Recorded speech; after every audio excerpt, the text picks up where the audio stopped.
ابتدائی طور پر شرط کی مدت 3 سال تھی، لیکن جب آقا علیہ الصلوۃ والسلام کو اس کا علم ہوا تو انہوں نے فرمایا کہ شرط کی مدت بڑھا کر 9 سال یا بعض روایتوں کے مطابق 7 سال کر دی جائے۔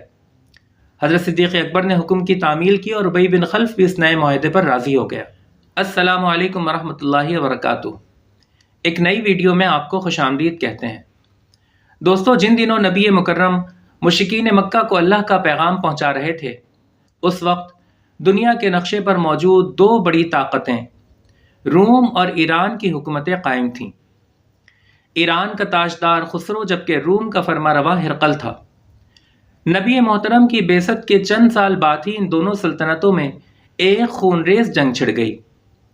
رومی چونکہ حضرت عیسیٰ علیہ السلام کو ماننے والے اور اہل کتاب تھے، اس لیے مسلمان رومیوں کے حمایتی تھے، جبکہ ایرانیوں کے عقائد چونکہ مشرکین مکہ کے عقائد سے مطابقت رکھتے تھے، اس لیے مشرکین مکہ کی تمام تر ہمدردیاں ایرانیوں کے ساتھ تھی۔ مسلمان اور مشرکین مکہ دونوں ہی اس جنگ کے نتیجے کا شدت سے انتظار کر رہے تھے۔ آخر کار جنگ ختم ہوئی اور مسلمانوں کے توقعات کے برعکس رومیوں کو عبرتناک شکست فاش کا سامنا کرنا پڑا۔ ایرانیوں نے فتح کے بعد کنیسے مسمار کیے، مذہبی شاعر کی توہین کی، 60,000 بے گناہ عیسائیوں کا قتل عام کیا، شہنشاہ ایران کے محل کو 30,000 مقتولوں کے سروں سے سجایا گیا، جگہ جگہ آتش کدے تعمیر کیے گئے، سورج اور آگ کی جبری عبادت کو رواج دیا گیا، اور یوں عراق، شام، مصر، فلسطین اور ایشیائے کوچک یعنی موجودہ ترکی کے وسیع علاقوں پر ایرانی حکومت قائم ہو گئی۔ مشرکین مکہ ایرانیوں کی فتح پر بہت خوش تھے۔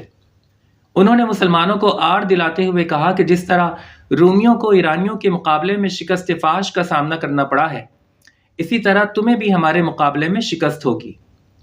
اس ساری صورتحال پر مسلمان بہت زیادہ غمگین اور افسردہ تھے۔ دوستو، ایک ایسے موقع پر جب رومیوں کو شکست ہو چکی تھی، ان کا خزانہ خالی تھا، ان کی فوج منتشر تھی، عرب میں جلوہ افروز آخری نبی نے اپنے جانثاروں اور وفاداروں کو تسلی دیتے ہوئے اپنی الہامی زبان مبارک سے قرآن کریم کی تلاوت فرما کر یہ پیشن گوئی کی کہ عنقریب رومی پھر سے ایرانیوں پر غالب آ جائیں گے۔ حضرت صدیق اکبر نے جب یہ سنا تو مکہ کے اطراف اور بازاروں میں جا کر اعلان کرنے لگے کہ مشرکوں، ایرانیوں کی فتح کا زیادہ جشن مت مناؤ، کیونکہ میرے آقا و مولا نے یہ پیشن گوئی کی ہے کہ عنقریب رومی پھر سے ایرانیوں پر غالب آ جائیں گے۔ دوستو، ظاہری طور پر یہ پیشن گوئی اس قدر ناقابل یقین تھی کہ ابی بن خلف نے اس پر حضرت صدیق اکبر سے 100 اونٹوں کی شرط لگا لی۔ اسے شرط کے جیتنے کا اتنا یقین تھا کہ جب اسے یہ اندیشہ ہوا کہ صدیق اکبر بھی مکہ سے ہجرت کر سکتے ہیں تو وہ ان کے پاس گیا اور اس نے ایک کفیل کا مطالبہ کیا جو مدت کے مکمل ہونے پر رومیوں کے غالب نہ آنے کی صورت میں 100 اونٹ اس کے حوالے کر سکے۔ چنانچہ اس کے اصرار پر حضرت صدیق اکبر نے اپنے بیٹے حضرت عبد الرحمن کو کفیل بھی مقرر کر دیا تھا۔ یہاں یہ بھی بتاتا چلوں کہ ابتدائی طور پر شرط کی مدت 3 سال تھی، لیکن جب آقا علیہ الصلوۃ والسلام کو اس کا علم ہوا تو انہوں نے فرمایا کہ چونکہ قرآن کریم میں موجود لفظ بضع سنین کا اطلاق 3 سے 9 سال تک ہوتا ہے، اس لیے شرط کی مدت بڑھا کر 9 سال یا بعض روایتوں کے مطابق 7 سال کر دی جائے۔ حضرت صدیق اکبر نے حکم کی تعمیل کی اور ابی بن خلف بھی اس نئے معاہدے پر راضی ہو گیا۔ پھر دوستو، چند سالوں کے بعد دنیا نے یہ حیران کن منظر دیکھا کہ عرب کے نبی امی کی پیشن گوئی حرف بحرف پوری ثابت ہوئی۔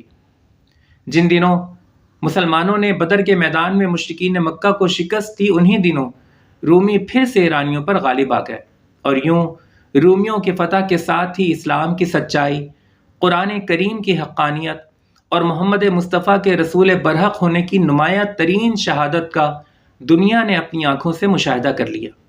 رہی بات شرط کی تو حضرت صدیق اکبر سے کفیل کا مطالبہ کرنے والا ابی بن خلف اس پیشن گوئی کے پورا ہونے سے پہلے ہی مر چکا تھا، سو حضرت صدیق اکبر نے اس کے ورثاء سے 100 اونٹ وصول کیے اور آقا علیہ الصلوۃ والسلام کے فرمان اور حکم کے مطابق انہیں صدقہ کر دیا۔ دوستو، انشاءاللہ کسی نئی ویڈیو میں آپ سے پھر ملاقات ہوگی۔ فی امان اللہ۔